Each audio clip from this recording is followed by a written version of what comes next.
Ghosts of Harrenhal. My name's Simon. And I'm Mackelly. Thank you for joining us for episode 183 of our chapter-by-chapter book review of A Song of Ice and Fire by George Martin. Today we'll be discussing chapter 39 of A Storm of Swords. That's Arya 7. And as you probably know by now, we're going to chat about the chapter and try not to spoil any future plot points for you, and hopefully we're going to provide you some entertainment along the way. We'll summarise what happened, discuss our thoughts on it, provide some useful background, compare it to the television show, indulge in a little pedantry, and cover some relevant news and listener correspondence. I will actually say, normally, pedantry is about 1% of the script, and today it's about 20% of the script. I'm very happy about that. At least 20%, yeah. Be sure to check out the show notes. They'll provide some additional information about the characters and other things of note in this chapter. How are you, sir? I am doing all right. When you said indulge in a little pedantry, I thought, I don't think it's very little this time around. As I said it, I was like, I know what I should say. It's not going to be little. I'm doing all right. How about you?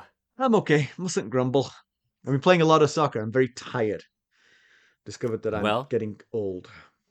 And you're also getting good exercise. So, yeah, true. I'm bifurcated. My in-work team is top of the league, 100% record. My out-of-work league, I am equally perfect, but on the loss front. We've lost every game. Yes.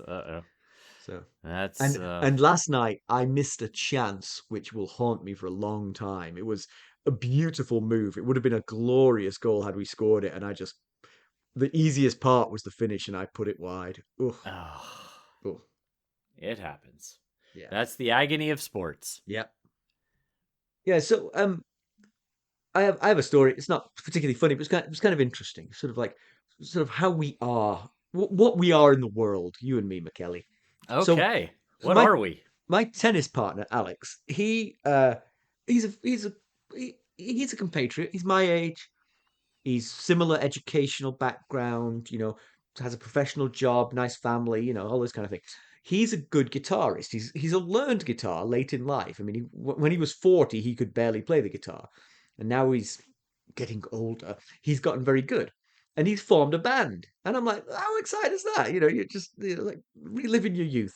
All right, and good stuff. They've recorded an album, and the album's available on Bandcamp or whatever. I should know, as a friend. I should have bought it, but I haven't. But he's often complaining about the other members of his band not being able to get things together.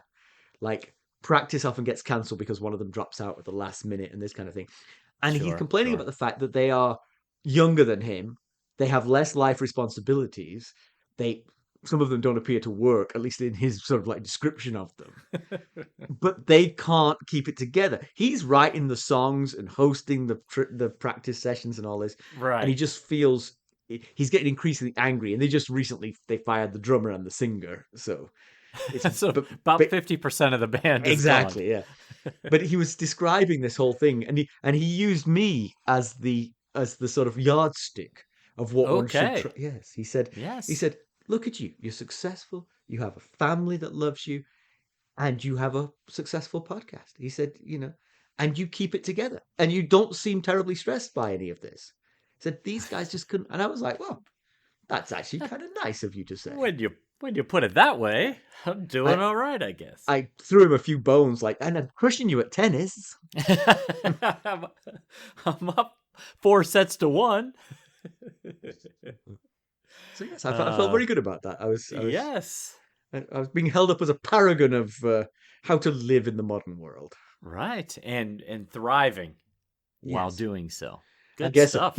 I've got the wool pulled over his eyes. I'm a shambling wreck behind the scenes. I mean, I cry myself to sleep. You're like a duck on top of the water, cool, calm, and collected. Underneath, your feet are churning like crazy. That is a good analogy. That is how things are. Well, I just wanted to call out the fact that Vanessa, one of our Lord Paramounts, has finished the background database that she had been working so diligently on. So I just wanted to thank her on awesome. Here for that. She's finished it? She's finished. Yes. Oh, God. I can't even imagine. And she did the whole thing through the audio episodes. I know. That's incredible. That is incredible. Can I just tell you that I'm looking at you on video through my telephone, or phone, as Uh-huh. people call it in the modern world. And a series of texts are flashing up between my wife and Alex's wife. And she's saying he's telling a story about Alex. He should get his lawyer. You're getting called out live. Oh, that's good stuff. But so I just wanted to officially thank Vanessa for that hard work. Yes. Not only did she pull together 182 episodes worth of background material, but she also found mistakes that we made and corrected them in the database. Oh, that's awesome. She gave an example. It's all background, so it's all my mistakes. Where I attributed the Hand of the King to the wrong king. Things like that. Come on. Easily done. Can I just I'll keep you posted with the running record. So the last 2 texts were, "Oh crap, Simon is onto us," and "abort, abort." Oh. That's funny.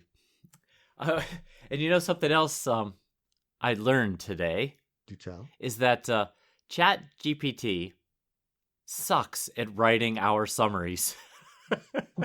I asked it just out of curiosity. I said, write a summary of chapter. Well, I was working on for next week, so I said chapter 40 of a song of A Storm of Swords in the style of the Ghosts of Harrenhal podcast. Brilliant.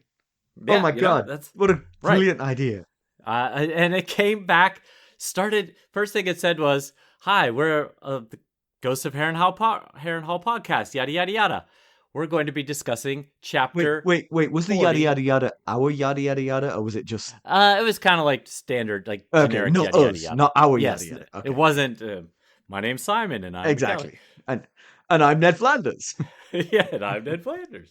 It said, today we're going to be discussing chapter 40 of A Storm of Swords, titled Arya. And then it started going through this description of the Arya chapter. And I was like, no, stop. There's a thing like, stop. You're giving me bad information. So I hit stop and I said, "That's the wrong chapter." And it said, "My apologies." And it started over and it went through the whole thing again. And then it said, chapter 40 of A Storm of Swords, titled Catelyn, and started rattling off it. And I was like, no, stop. It's a Bran chapter. And it said, "Oh, again, my apologies." And then it launched into this summary of basically like Bran's journey north from Winterfell. And if some of the facts were completely wrong. I wonder if the prologue was throwing it off. Maybe. I wonder. Because that would have made chapter 39 the 40th chapter, right? So... True. Yeah, maybe. I'll try it again. I was hopeful that it could give me at least something to just as a starter piece, Point, yeah. Yeah. Man. We got the little elves working on the database. We got ChatGPT writing the summary. We'll be able to retire eventually. Someday we'll just say, "My name's Simon and I'm Mackelly," and just turn it over to everyone else. We'll be executive producers. All right. Enough of this frivolity. Let's get down to business. How do we leave Arya Stark? Well, last time we saw Arya, she and the Brotherhood Without Banners were in the Brotherhood's secret hideout cave. There, the Hound was accused of his crimes, mostly ones that he was innocent of, to be honest. Lord Beric Dondarion and Thoros of Mere decided the Hound would face a trial by combat against Beric. Ultimately, the Hound won, killing Beric, but getting badly burned in the process. However, while the Hound's burns were being tended to, Lord Beric miraculously bounced back, being very much alive. Mackelly, why don't we give the summary of this one? Okay. Arya and the Brotherhood Without Banners attack a sceptry held by the brave companions. Arya and Gendry watch it all unfold from a ridge. After the initial surprise attack, the Brotherhood Without Banners shoots fire arrows into the sceptry, and the brave companions are forced to escape into the open.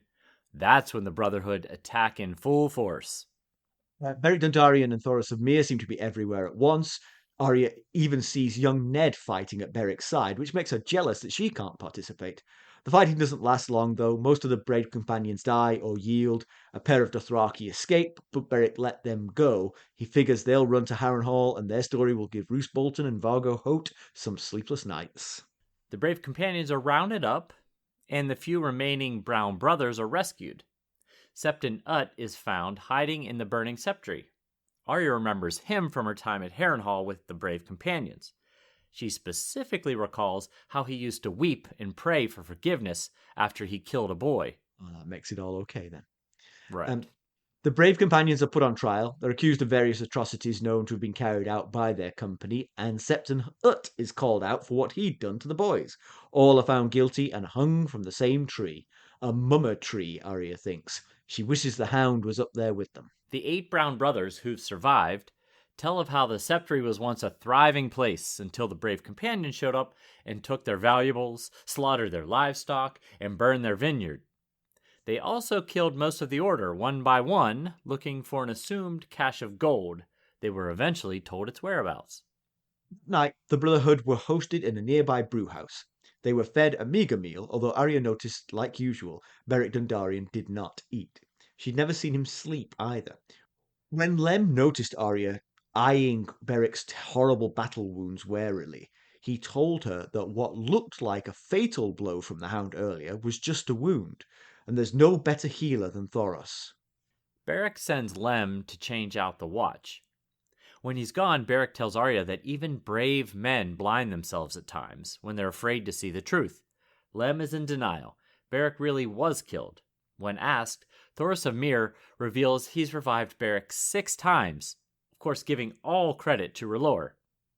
He adds that each time is harder than the last, and if a 7th is needed, it might mean the end to both of them. Arya glimpses a possibility. Could Thoros revive a headless man just once? Thoros explains what he did. As per the rites, he kissed the dead Beric and blew the fires of R'hllor into him. He'd performed the rite many times before, but nobody had ever responded previously. Arya knows this means no. Beric senses her meaning and comforts her that her father was a good man. He'd rather not ransom Arya, but they need the money to perform their good works. She confides that she's worried that her family won't pay, but the grown-ups know that she's mistaking her family's attempts at education and discipline for a lack of love. Tom Sevenstring sings songs of rain in keeping with the weather. Gendry offers his service as a smith to the Brotherhood Without Banners, and Beric knights him. At this point, the Hound enters, having evaded the Watchmen. He wants his gold back, and accuses them of being nothing but robbers.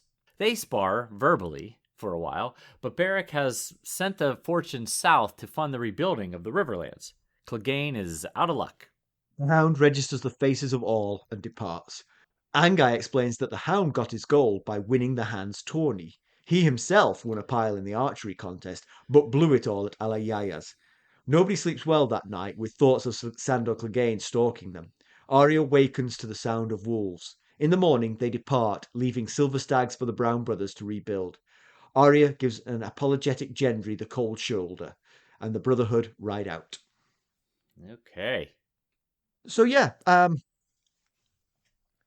good. I mean, I'm glad Arya's chapters are moving along a little bit. I mean, I felt like she was in a holding pattern for quite a long time, but now we're getting a little bit of traction with it, and a bit of action too, a battle. We had a which was lost from the TV show, the battle. So I actually completely forgotten that this happened, but they actually do fight in front of her, but they keep her on the peripheries, and they must be pretty hardened and good at it because the brave companions had the defensive position, and they're no mugs. Right. Battle hardened themselves. The Brotherhood did have the element of surprise on their hands, but otherwise, yeah, you're right. They were on the inside of the Septry, right, and should have had the upper hand in that regard. While Arya's watching it, she thinks that she should be out there. It's not fair. She sees Ned out there, and he's only a couple years older than her. It's not fair that she's stuck. At least she's got Gendry stuck watching as well.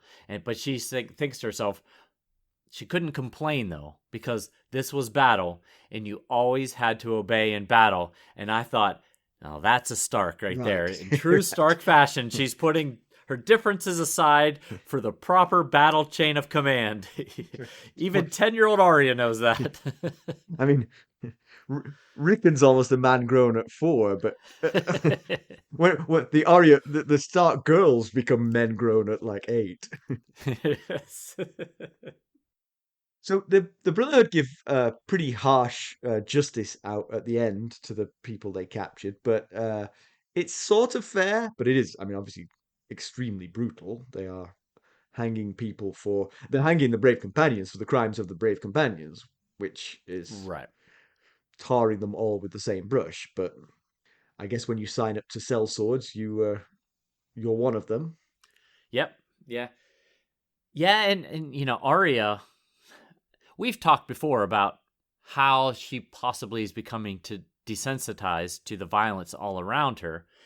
Did she have any scary thoughts this chapter, Mackelly? She had a few. She Mm-hmm. did have a few. Just Mm-hmm. she was thinking to herself while the battle was going on, kill them all. And then while the brave companions were being hung for their crimes, she was thinking they should hang the Hound up there too, or chop his head off. Which I can't say I entirely fault her for having thoughts like that. I mean, she's lost everything. She's lost everyone that she's known and loved. So she's clearly quite bitter, but it's just scary for a 10-year-old to have those kind of thoughts. But I mean, also inevitable given what she's seen and Yeah, experienced. yeah. Yes. There's Yes, no ways around it. she's becoming numb to this violent life that she's been surrounded by, and she just wants to participate. She wants to get out there and kill some people in this battle, and she thinks it's not fair that she hasn't been allowed to do so. You should occasionally be reminded of how she's done in actual battles. It's not that impressive. She's Every time she's wielded a sword, it's been pretty dismal. But remind me who Septon Utt was, because he gets his comeuppance here for his crimes, but I don't remember him at all, of course. So he is a lieutenant in the Brave Companions, Oh, and he led one of the 4 foraging parties that Roose sent out into the Riverlands, or maybe I guess via Vargo Hoat. And back in Arya 10 of A Clash of Kings, that's the chapter where they escape Harrenhal. Arya was there when Qyburn told Roose that Septon Utt's party was attacked by wolves of the 4-legged kind, and that they killed 2 horses. right. So, yeah, I mean, from this chapter, you get that he is an absolutely horrible monster. Right. It very heavily implies that he rapes and kills boys. So, you put him right up there as far as monsters with the Mountain and the Tickler. Right. Yes. Yeah. Although, and speaking of the Mountain, later on in the chapter, when the Brown brothers are rescued and they're talking about how this used to be a thriving place until the Lannisters and the Brave Companions showed up, and he said one particular monster was killing us one by one looking for gold, and it sure seems like they're referring to the Mountain and the Tickler there. Okay. Because that's kind of their MO. When Arya was traveling with them, they were capturing civilians, torturing them, asking them about gold and about Beric Dondarion, and kind of the same thing that the Brown brothers spells out here. Yeah. So again, we see this sort of guilt by association thing happening, but I mean, it's more true of the Brave Companions than it was of the Hound. I mean, the Hound is clearly not responsible for his brother's actions, He's clearly has a degree of enmity towards his brother, but the Brave Companions are as a group responsible for one another's actions, and so it's a little bit more understandable here. But it's interesting to contrast that with the fact that the Brotherhood is also quite forgiving. I mean, while they're pretty brutal with their enemies, they were quite forgiving of their friends. So you mentioned in the summary, the Brotherhood came looking for the gold that they thought would be buried there, and they killed the Brown brothers one by one until one of the ones who wasn't dead told them where to find it, and they went off and found it and spared him and the remaining Brown brothers. Now, you might say, well, that was kind of treacherous of you, given that all your other brothers gave their lives for that gold. But in actual fact, the Brotherhood, Thoros, I think it is, says, Yep. you should have jumped in first. You should have been the first one up there because it was stupid to risk your lives for that. For the So, gold, right? so it's just that it's a sort of brutal justice that they're offering, but it is kind of it also has a forgiveness to it for sure. Sure. Yeah. You know what I thought about when that brown brother was telling that story is I was surprised, if I'm right, and it was the mountain and the tickler that were They survived anyway. that they didn't just kill the final eight. Absolutely, yeah. I thought the same thing. I thought the same thing. Because you've got nothing left to bargain with at that point, you know. Right. Why are you keeping them alive? Right. Like, I'm surprised they honored their "we'll let you live if you tell us where the gold is." Well, maybe you move to the next one in the line and say, "Where's the rest of the gold?" Right. Now, where's all the silver? He's going to go off on his merry way. You better come up with something too. Better give me something good, man. So for dinner, they have wheat cabbage soup with not much in it. Arya finds a bit of carrot to her delight. Yes. Yeah. It maybe just because we had just come from the Tyrion chapter where in the chapter, Oberyn Martell mentions that there are 77 courses going to be served at the royal wedding. It just kind of, in my head, it kind of contrasted with the fact that these people are eating a wheat cabbage soup and Arya felt lucky to get a piece of carrot. Well, honestly, if you were throwing a wedding in the... Well, actually, we're going to get to see a wedding in the Riverlands very soon, but throwing a wedding in the Riverlands True. is going to be a lot more challenging than in King's Landing because of the privations in the Riverlands. You know, it's not Right. It's not the place you want to Yes, be. that's true. Yeah, you just, between the two chapters, you can see the rich fat lords getting fatter while they wage the war. Yeah. Meanwhile, these small folk who are just trying to live their lives are starving and dying in the process. It's rough. Beric is a complete mess. I mean, he's physically damaged by all these incidents that he's had, and he sort of seems haunted by what he can't remember. I mean, he says at one point that he doesn't remember the being dead parts. He remembers nothing about them. Right. But it also feels like he's losing touch. I think he also mentions that he feels like he's losing touch with his past and with reality generally. So it doesn't feel like the sort of thing you would recommend to anyone to do this. Oh, yeah. Right. Yeah. Yeah. Last Arya chapter, we went through his 6 deaths up to this point. Yeah. And we had discussed the fact that a 7th death might be significant because 7s are significant in Westeros. And then, Thoros backs us up here by saying it keeps getting harder. The 7th death might be the end of us both. Yeah. But as I thought about it, though, it's a little odd since 7 is significant in the faith, not the Lord of, not R'hllor necessarily. Numbers are always significant in religions. It's possible that there's some similarity over in R'hllor, but yes, the same thought occurred to me. If he doesn't come back the 7th time, then all the Septons go, see? See, I told you.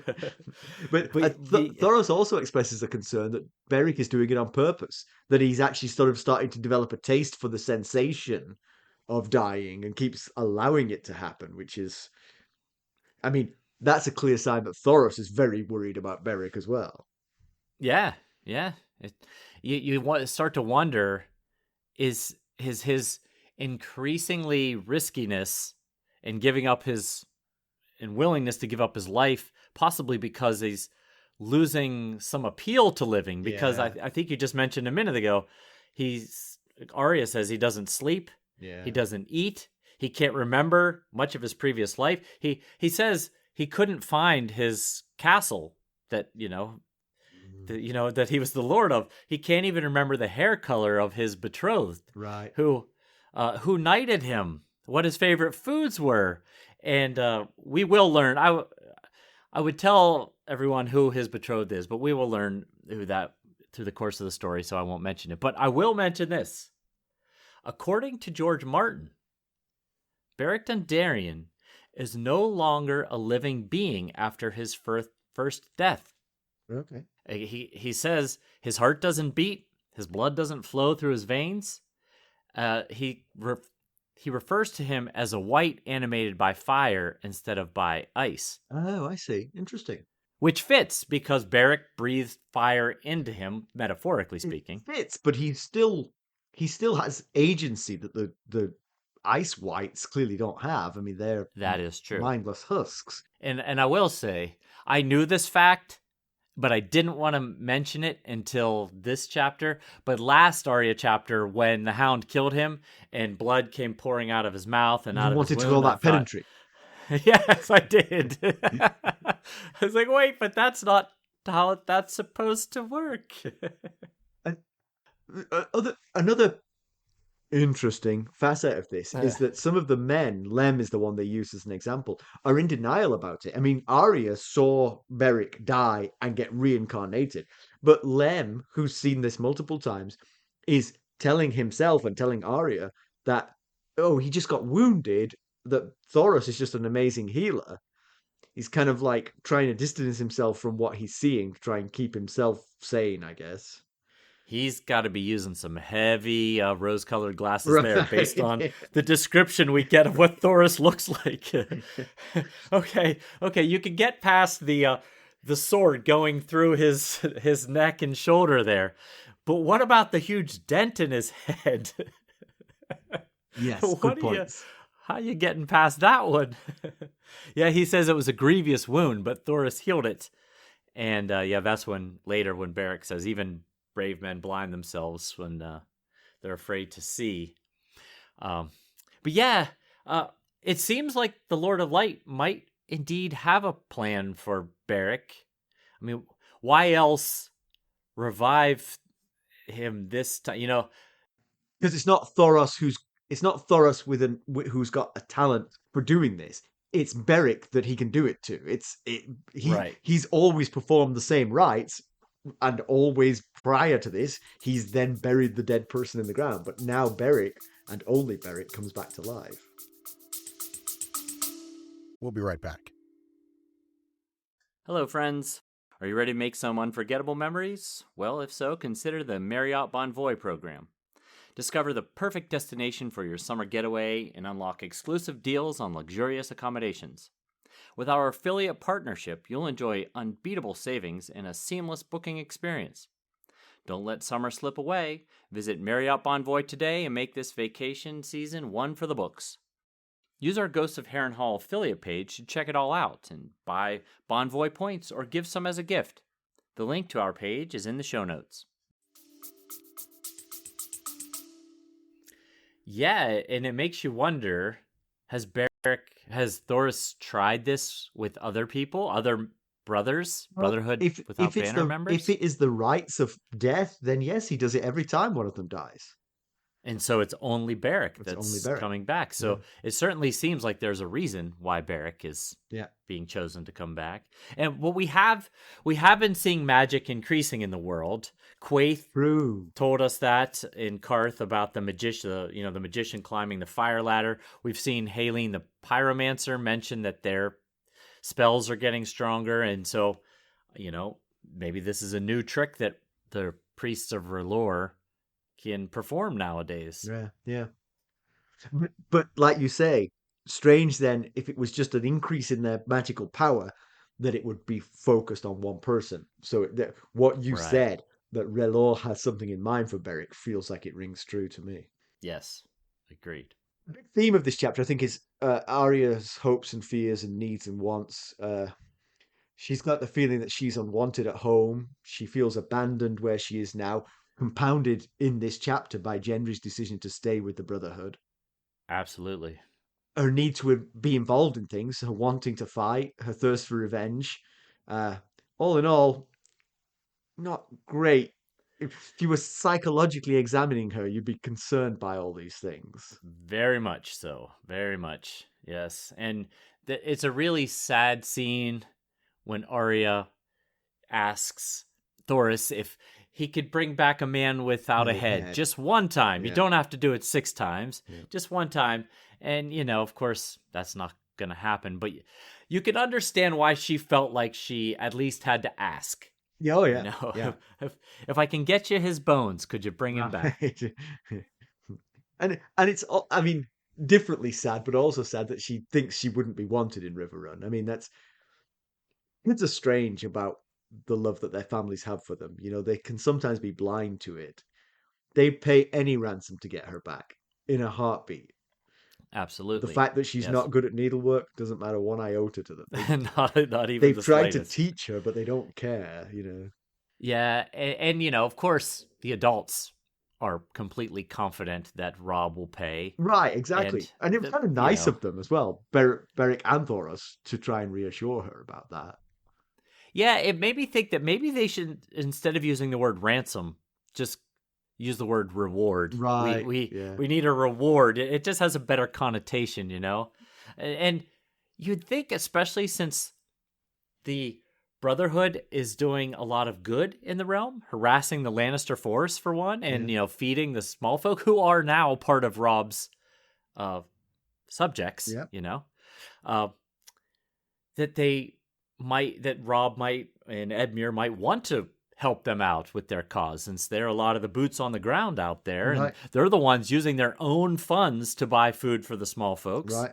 So it seems like they're one of the few people, or Beric here is one of the few people who we've heard voice the fact that we need food because winter is coming. That's something Rob should be saying all the time. Yes. and we, If only he had some way of remembering to say those words. right. We get a little idea of how fast winter's coming in this chapter when Arya mentions that the trees are mostly bare now with a few withered brown leaves. Autumn surely didn't last very long. I wonder if being the Stark not in Winterfell but in Riverrun has made him forget that winter's coming. He's there with his woolen jacket all open, letting the cool air onto his chest. Like, I wish winter would come. Winter's never getting here. Yeah, ultimately, Beric Dondarion kind of tries to alleviate Arya's fears and says, I'm going to return you to your family. I can't bring your father back, but I can return you back to your family. And she says, do you promise? And he says, on my honor as a knight. So, I will say she's heard that before. Yeah. She thinks herself, Yoren promised me to get me back to my family too, and that didn't work out. Yeah, Beric could have said on his life, but even that sounds cheap coming from him. I swear on my life. Which one? And then when they're kind of just settling down for the night, Tom is playing a series of songs, all dealing with water. Some of them are The Mother's Tears, Lord Hart Rode Out on a Rainy Day, and we get some lyrics of the Rains of Castamere, which I think might be the first time we've actually gotten any lyrics. I believe so, yes. Yes. And we've talked about it. It's come up. The Rains of Castamere has come up. And we've heard our characters talk about it, and you and I have talked about it, and there's surely about something foreboding in the Lannisters' past that it hasn't been fully fleshed out yet, so we won't do that. Well, But the lyrics of this song give you pretty much. It certainly gives you an idea of what went wrong. Right.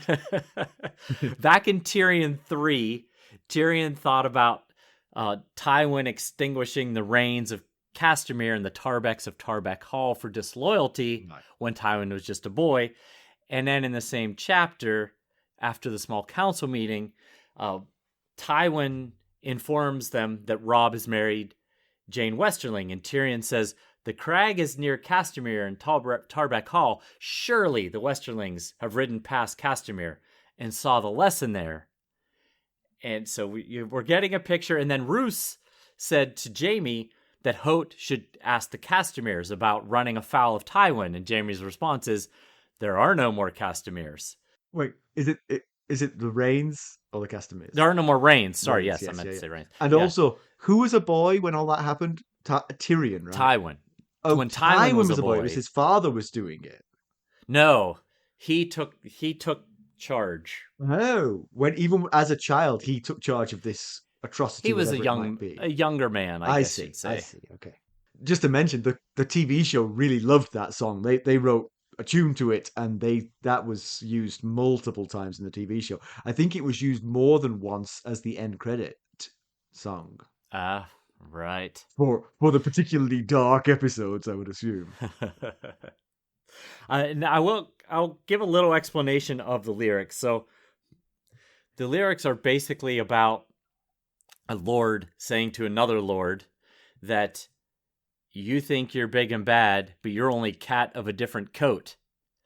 And that is because the Rain sigil is a red lion. Okay. And in fact, the two lions look almost identical, except for their different colors and their faces are facing in different directions, or opposite directions. And then ultimately, as the lyrics go on, rain falls on that lord's hall, but there's nobody left to hear it. Right. Which, doesn't bode well for the Lord. Edit this out if I'm wrong, but didn't you just say that Tyrion said they were wiped out? Yes. Right, so right. That's why there's no one there to see the rain falling, because there are no rains left. Okay. So Gendry decides to stay with the Brotherhood Without Banners. Obviously, the work that they're doing it's a mixed bag, but mostly it's good. I mean, mostly it's, caring for the common people. Gendry sees himself as a common person. He could smith anywhere, but he wants to help people. So Arya is furious about it. She wants him to come with her to Riverrun and be a smith there. He could choose anywhere. He's choosing this life over the life that she's offering him. She needs to understand that people have their own autonomy, and right. They've got a bond, the two of them, but it's not, they're not married, they're not siblings. We'll be right back. This episode is sponsored by Audible. To get a free audiobook, or 2 if you're an Amazon Prime member, go to our exclusive URL, audibletrial.com/ghostsharrenhal. You can find the link in our show notes. Yeah, I can see both sides. Obviously, it'd be very hard for Arya, who's been through so much with Gendry and has lost everyone in her life. He's the last person. Right. He's the last fixed point in her life, basically. Yes. Did you ever watch the show Justified? I never have. You've mentioned it before. Timothy Oliphant was the lead. Well, he plays the Raylan Givens, the primary protagonist, and the primary antagonist. The two characters, there's a lot of kind of cat and mouse. The Raylan Givens is always trying to catch Boyd Crowder, who is the antagonist. But in their younger days, they were coal miners together. And anytime there's kind of like, well, why do you have this special connection to him? Both of them will say, we dug coal together. They went through what must be a very difficult, challenging task together of digging coal, and it creates a special bond.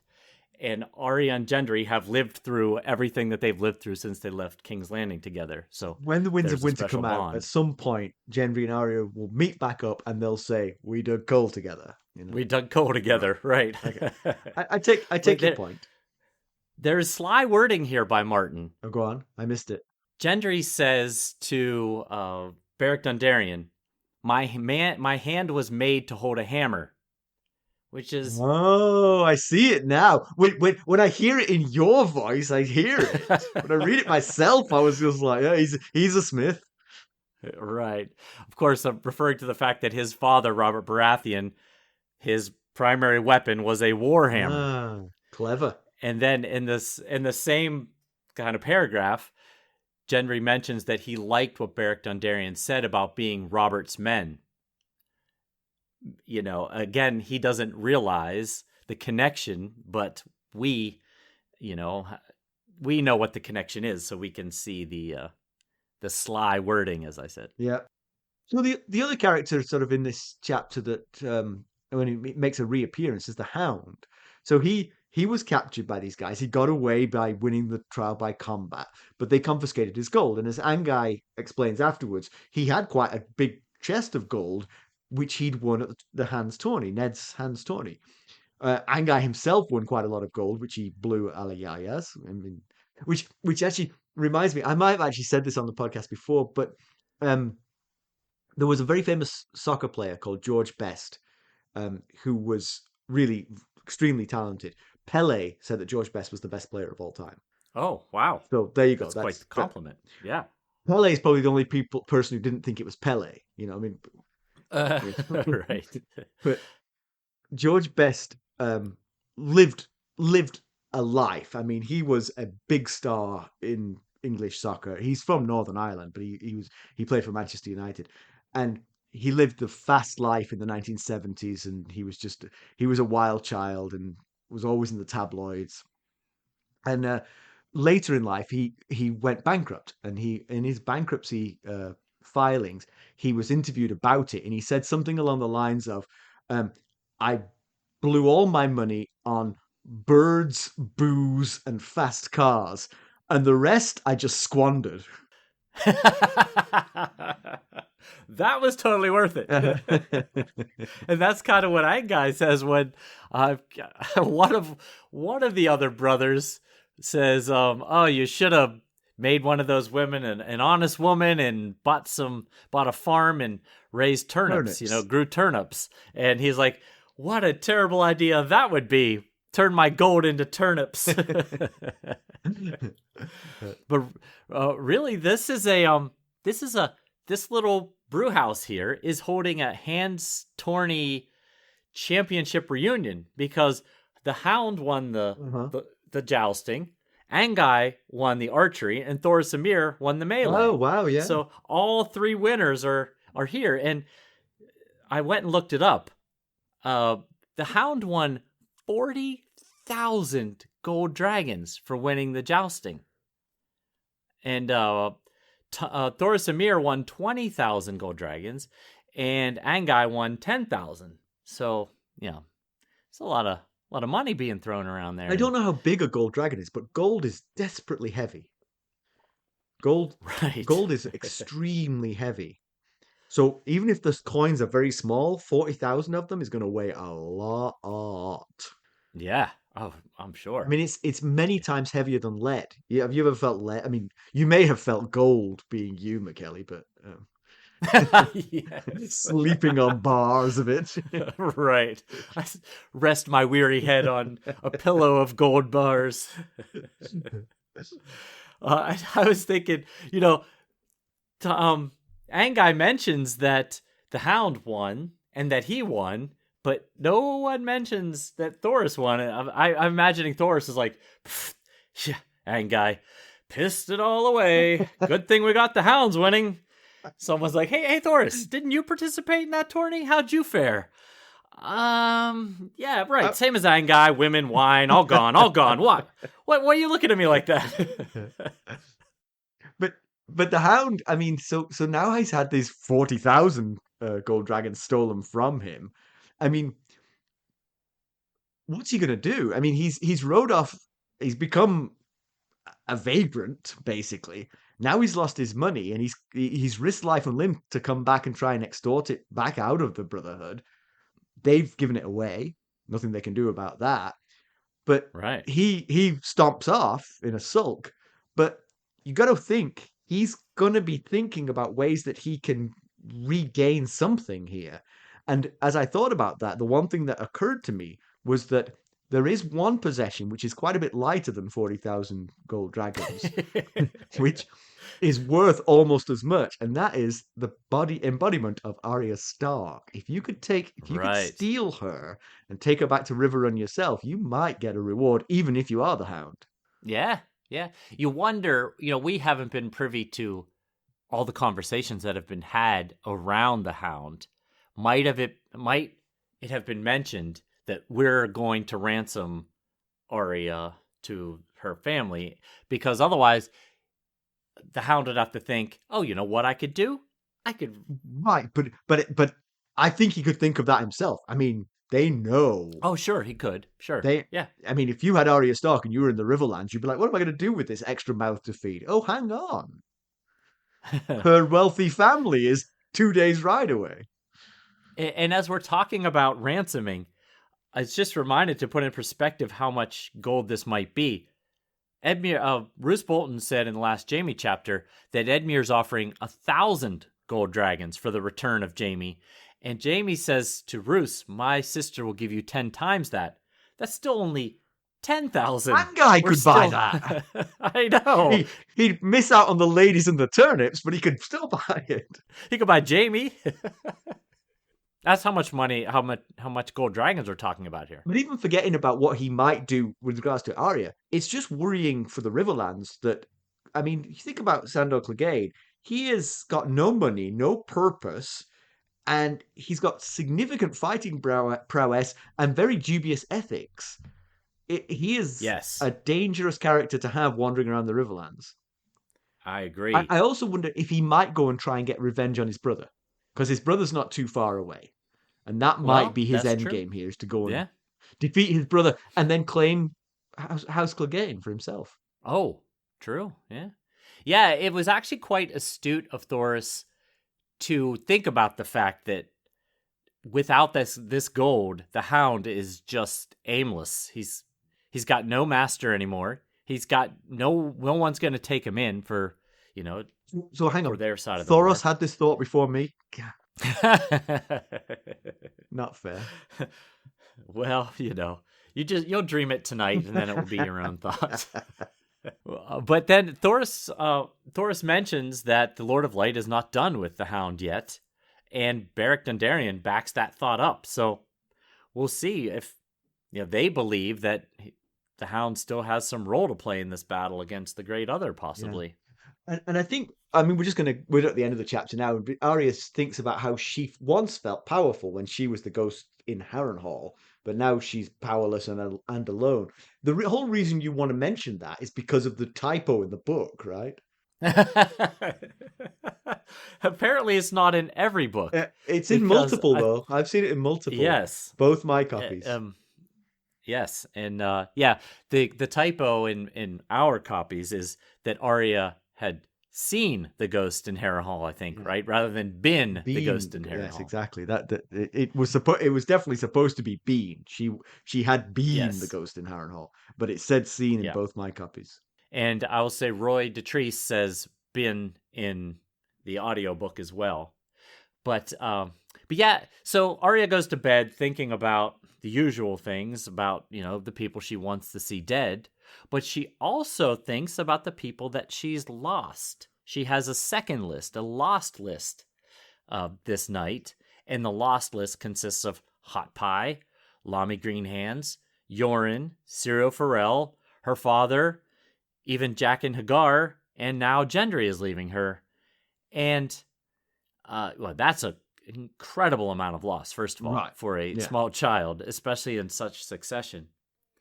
But then she has a kind of half-hearted recitation of her usual nightly prayer kill list, and she actually can't even fully recall all the faces. Right. And I thought maybe, possibly in comparison to the first list, the lost list, this one feels a little less important because,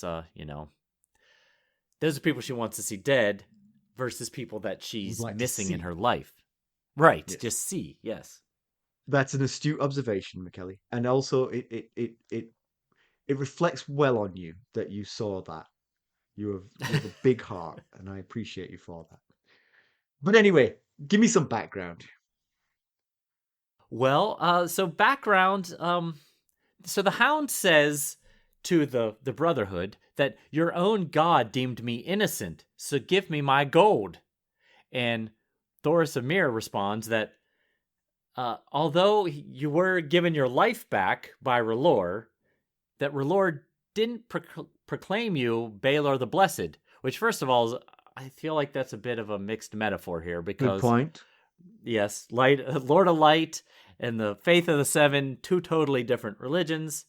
Baelor the Blessed was very much associated with the Seven. So anyway, so a long time ago, we did give you some info on Baelor the Blessed. Way back in Ned 2 How do you know Game this, of Thrones. Mackelly? Have you been consulting the database? I have. That's exactly how I know this. So I am going to repeat some of that here, as it's been years since you've last heard it. But I'm also going to throw in some new info to weeks help. if you're binging. Right, yes, possibly. But I'll throw in some new info to help fill out the picture of Baelor a little bit further. So, Baelor the First Targaryen was the 9th Targaryen king. He ruled for 10 years in between his brother Daeron the First and his uncle Viserys the Second. We will hear more about Baelor and Viserys' relationship in an upcoming chapter not too far in the distant future. Anyway, aside from being a king, Baelor was also a Septon and therefore very pious. His reign was incredibly influenced by the faith of the Seven. He was considered weak by some, and not in small part due to his appearance, as he was quite gaunt from frequent fastings. He was a very charitable king, though, especially with the small folk, and of course that was much to the consternation of many of the nobility. And he was also rather sexually repressed. He kept his sisters, including his once wife Dana, imprisoned in what's known as the Maiden Vault to guard against the possibility of them losing their virtue. I will say, just a chapter or two ago, I mentioned that Dana got pregnant while in the Maiden I'm going to Vault. say, at least one of them got pregnant in there, yeah. Yes. So that's a big fail there.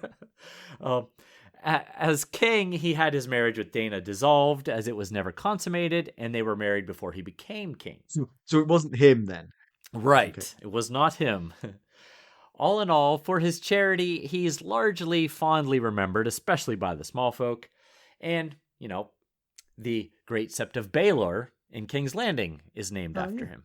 Comparison with the television show, none of the rescue of the Brown brothers happens. In fact, the whole Brave Companions is basically dropped from the TV show. If you remember, it was Bruce Bolton's man Locke was the guy who cut Jaime's hand off. So they're just sort of like thrown away. The Hound does not come back for his gold. Arya does talk to Beric and Thoros about the wounds, the revivals, the possibility of bringing back her father. Maisie Williams does a very good job of the acting here as well. As she's talking and sort of like seemingly keeping it together, tears are rolling down her face, and it's very well done. Wow. Yeah. I mean, she's still a young kid at the time, but she did a good job of it. That conversation is kept very close indeed. So, but they tell her they're going to ransom her. They don't sugarcoat it. She is going to be ransomed. And okay, like you said, reward might have been a better way to describe it. Right. It's all about wording. Yes. So pedantry corner. So there is a typo in one of the books. Now forget that. Moving on.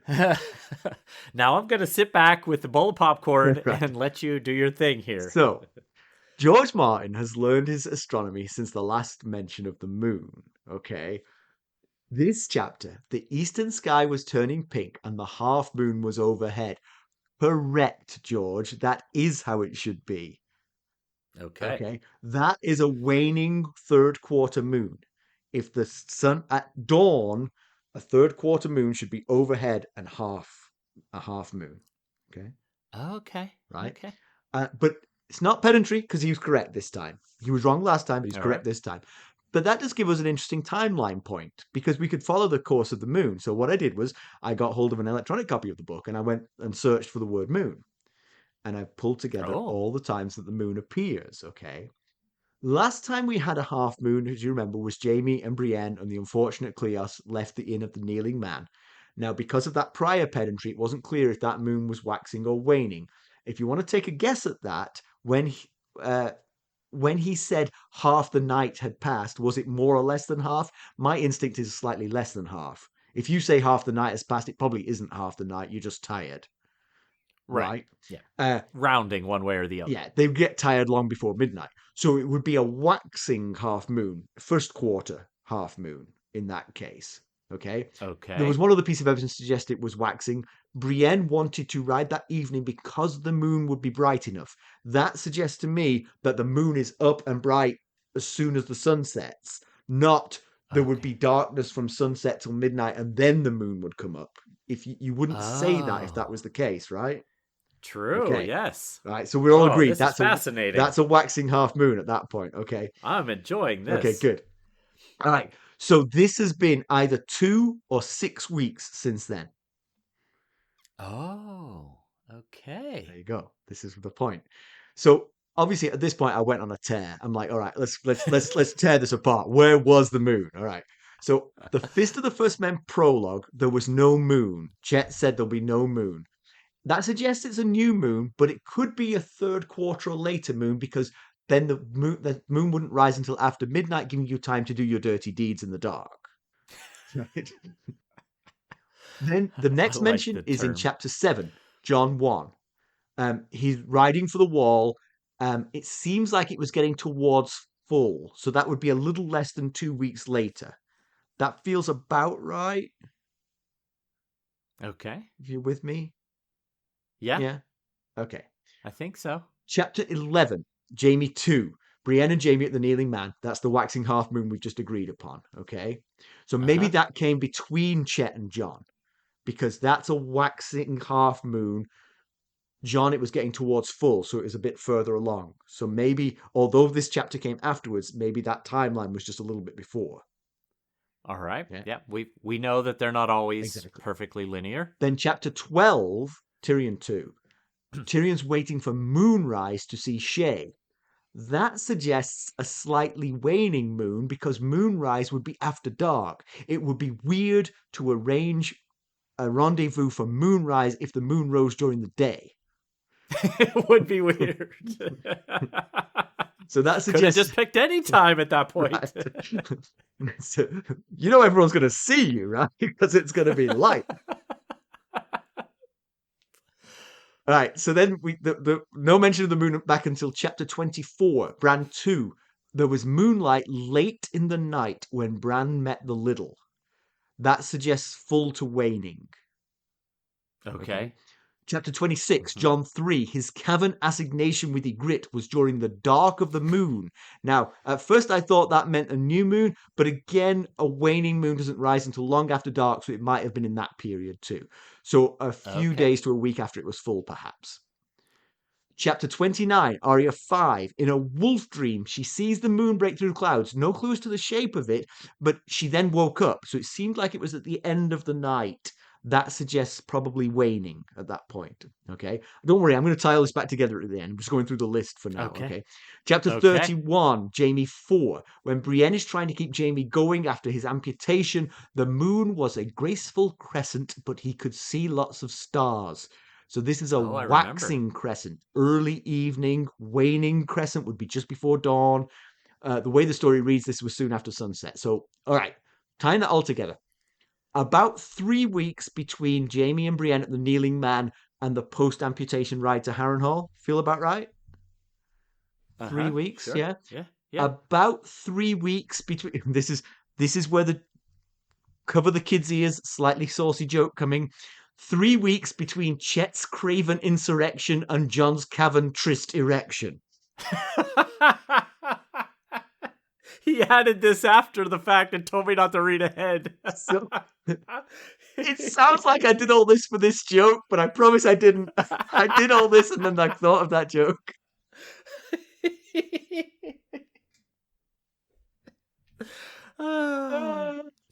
We're so silly. We are. Arya is roughly on the same timeline as Jamie and Brienne, which makes sense given Roose Bolton's recent comment about her. Right. Yeah. Bran maybe is roughly in line with John from his little meeting. Tyrion is the one that seems to be out of sync with everyone, but King's Landing is a bit distinct, and so maybe it doesn't matter so much, unless he really was Right. going to just do it in the middle of the day. Right. He did really think it through. He said at moonrise. It did really think, wait a second. So I meant sunset. I meant sun's sunset. beating down. He's like, oh God, is that the moon? It's got things to do. Oh. Do you have some pedantry? Wow. No, Okay. forget it. All right, forget it. Yours is too good. Well done. That is cool stuff. News and notes. Okay, now I gotta get my bearings back together after all that. That was good stuff. Really well done. So recently, a really beautiful book cover for The Winds of Winter showed up on Instagram. Why is that a big deal? Lots of fans have probably created fan art for what Winds of Winter might look like. I mean, we've had more than a decade to think about it. Well, the reason it's kind of a big deal is that the person who posted it happens to be the same guy who did the cover art for Rise of the Dragon. Oh. Urtak Altanaz created the amazing depiction of Balerion that fronts Rise of the Dragon. So, the question I posted on social media is this just him messing around with a Winds of Winter idea, or might this be a leak of what's to come? He did comment a lot in his Instagram post, but never said one way or the other. I will say, one of our listeners pointed out in a message to me on Instagram is that it says hashtag cover art, not hashtag fan art. Oh. So thought maybe that was a bit of a clue there. Interesting. So I don't know. I really don't know. But it is really pretty. You should check out the social medias, and I've shared it around. It's a really beautiful book cover. We've been spelling Jaime's name incorrectly this whole time. We've been spelling him like a contraction of James, but it's Jaime. It's Jaime. We feel stupid. Yes. I can believe it. I mentioned in the Discord server when it was pointed out, like one of the very first lessons they teach you in journalism school is to make sure you have the spelling of someone's name right. You know what we're going to do? We're going to add a new section to the podcast, which is the misspellings of Jaime. Every time it gets spelled Jaime, we're going to go, it's wrong again. We've decided it's Jamie. I feel like an idiot, right, Mackelly. Yeah, that's... Well, you know. We always say we're amateur podcasters, and we're proving it here. And I wanted to point out another thing. In Jaime 5, Jaime 5 of A Storm of Swords, we discussed whether it was fire or wildfire that caused the destruction of Summerhall and the death of Aegon V, our beloved Egg. Well, Vanessa of the Lord Paramounts, of the background database fame, she pointed out that all evidence points to regular fire. Mackelly, so I think it's safe to assume that I don't remember that discussion, but I have an inkling that I thought it was a regular fire and you thought it was wildfire. I have no recollection of such a thing. Convenient. I see how it is. All right. And don't forget, if you're considering signing up for an Audible account, if you use our show link, you get a 30-day free trial plus 1 free audiobook or 2 free audiobooks if you're a Prime member. That's audibletrial.com/ghostsharrenhal. All right, let's conclude. So Arya's seen the Brotherhood Without Banners in action. They're good. And they are relatively decent as well, in the sense of being real human beings. Yeah, right. Yeah, I agree. And not if you've run afoul of them. No. Or mistreated the people. Right. Yes. But yeah, they seem to be doing good work in the Riverlands, you know. And as a result, Gendry wants to stay with them. It makes sense. Although as they warn him, it's not the easier life he's choosing. It's Yeah. You know, about that, he Beric says, "I can't afford to pay you. You should take the job in Riverrun." And Gendry says, "I don't care about being paid. I just want my forge, and I just want to make stuff." And I was thinking, where's the forge? I thought the same thing, Mackelly. They roam the Riverlands. Where's he gonna get? Maybe he's, gonna go. Maybe there's a forge at the Hollow Hill, right? Or Acorn Hall. Maybe there's a forge. There was. We saw the empty smithy at Acorn Hall. Good call. Maybe he could make that home, right? But of course, he could have done that at Riverrun possibly as well. Yeah. So, but at Acorn Hall, he could be the Brotherhood's smith. Yeah, personal smith. And right, also, true. It's a place to find them finally. Right. Yes. Yeah. Arya can't really complain about this. She talks the talk about, employing him when they get to Riverrun, but she doesn't really have anything to offer him. I mean, he knows who she is, but she can't guarantee that her family is going to treat him well. Yeah, she can't guarantee it, but we know they would, but Gendry wouldn't. True. Yes, that is true.